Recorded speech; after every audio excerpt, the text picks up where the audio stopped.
to the eyes, get rid of any bacterial problems going on. Feverfew, we've got a plant coming around. That's been indicated in curing migraines. When we started using that, we found we didn't have to use Tylenol ever again. It's very effective headache remedy, and that's in tincture form. Feverfew? Yep. That's great because those Tylenol has all those bad drugs in there, those chemicals. If you take too much of that, you can harm your liver. Yeah. Does it have acetaminophen in it? A what? Acetaminophen? I don't know exactly what it has, but it sure works for headaches. Oh, that's great. Yeah. Valerian, a friend of mine had a house fire and she couldn't sleep after that. So she started taking valerian and then she could sleep again. It's excellent for insomnia and it has no side effects. And it's a very strong herb. Some people like that. It's actually used in the perfume industry too because of its very strong aroma, but some people can't stand it. So that's a case where you might want to not make a tea, but use a tincture form of that.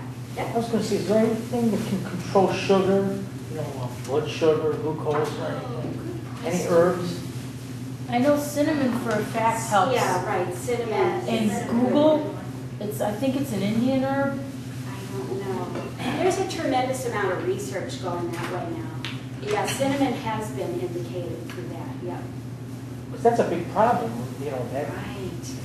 Yeah. around here it wasn't any else, yeah. I know, right. Yeah.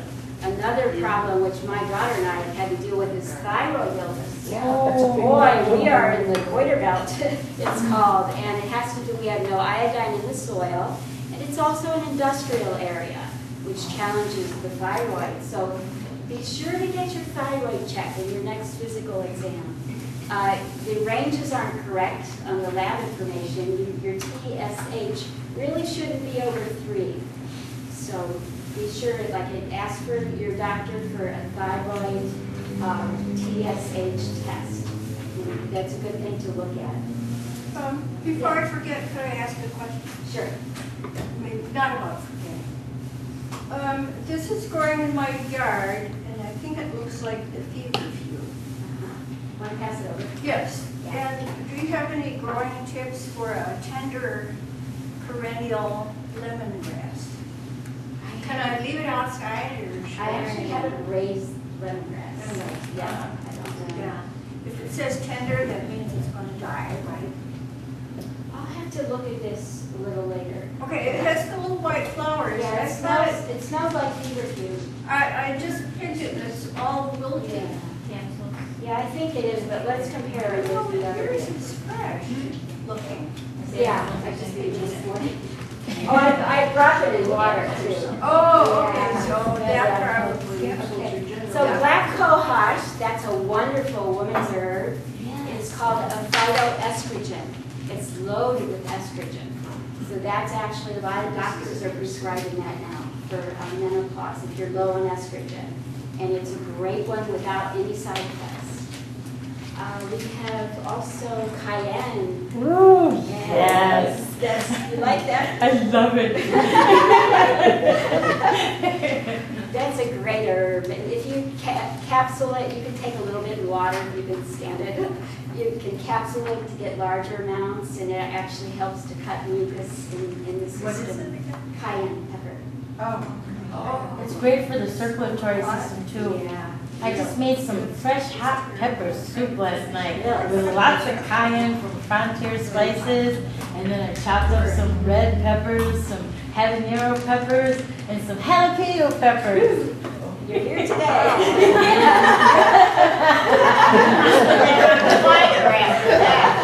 Yeah, I'm not getting the flu this year. You're covered. Yeah.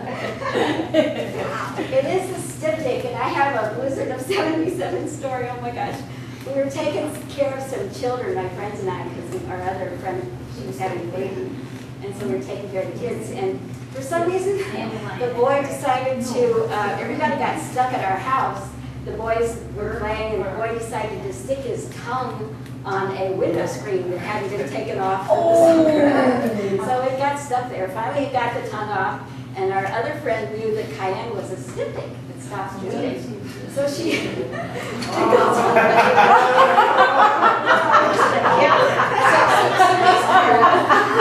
it did stop the bleeding, but to stop the little boys jumping around for about an hour, nothing worked. So, but it does work. I found a rubber mallet very helpful for that. Oh, dear. So, but if you do have bleeding, it will stop instantly. I never knew Yeah, that. powdered cayenne, yes. That's Is that incredible. as a topical or? Topical, yes. You can, again, you can take it internally. If you're, it is good for colds, it cuts mucus, but you do, it will irritate the stomach, so you start with a little bit. Now, garlic. This is the start show. Garlic is great. It's very easy to grow. I did bring a few growing instructions if anybody wants to try that. It goes way back to Roman times. They were using it. And there are some 300 kinds. It started in the Middle East, but it, of course, has spread all over the world. It is a lot of research has been done on its medicinal properties, and it is proven to be mildly antibiotic, and it definitely lowers cholesterol. So this is all proven by science. They've done a lot of research. It is good to take it raw. That's a very good way to take it, if you can. If it's hard to swallow for you, you can chop it up real fine and mix it with olive oil. It makes it a little easier. It, of course, because it still retains most of its properties. So you can do things like add it last, or don't cook it too much. And I think that along with its beneficial properties, it's also the herb where the most jokes have been written about it or talked about. It really gets a lot of funny lines at a lot of places. But it is one you really want to incorporate in your diet. You want to buy organic, or if you have to buy herbs, organic. You want to go organic all the way. With garlic, make sure you're getting organic varieties. There's, at the farmers markets, usually you can get from farmers, that they bring in there. Does anybody use garlic? Yes, I'd like to make a statement here. It's very important not to get the garlic from China, because I know there's cyanide or something in it. Thank you, Carmen. So much garlic is coming in from China now. It used to be California, but then the Chinese market has displaced that. And they're slipping it into boxes that are approved, something approved, whereas it is not an approved crop of garlic. And it's being sprayed with this and that, we don't even know what. So, yeah, you want to... Yeah, that's why I get local grown, and we're going to harvest our own next year. And then plus, we got some from our friend who lives in Arkwright. He's an organic farmer. The cured garlic is the most intensely tasting garlic. And it's wholesome, and we know it doesn't have any pesticides, any chemicals, and it's not going to harm us. Yeah, thanks for bringing up that China point, because, it really is affecting the whole market here. You want to support your local farmers Yes. and get the best quality possible. So again, it is easy to grow. If you have a pot or a little place, you can try to grow it. So that's a good way to get it And too. excuse me, Jacqueline, the best time to grow it is in the fall? Yeah, this is the time. Anybody growing it? I help my friends do it. Yeah, good. We try to get ours in by October 15th. You can plant it by the end of November, but it could snow November 1st. So we always try for that middle of October time.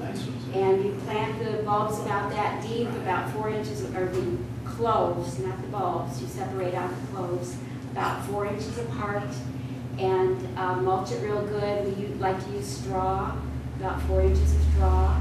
And the springtime it comes up, you weed it a little bit, harvest it about the middle of July.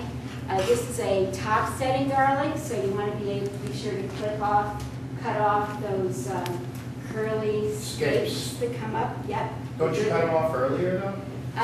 They're about 10 inches long when we cut them, because we actually use them. Yeah. But you want to get those off, and it's really that simple. So So again, I've got some instructions.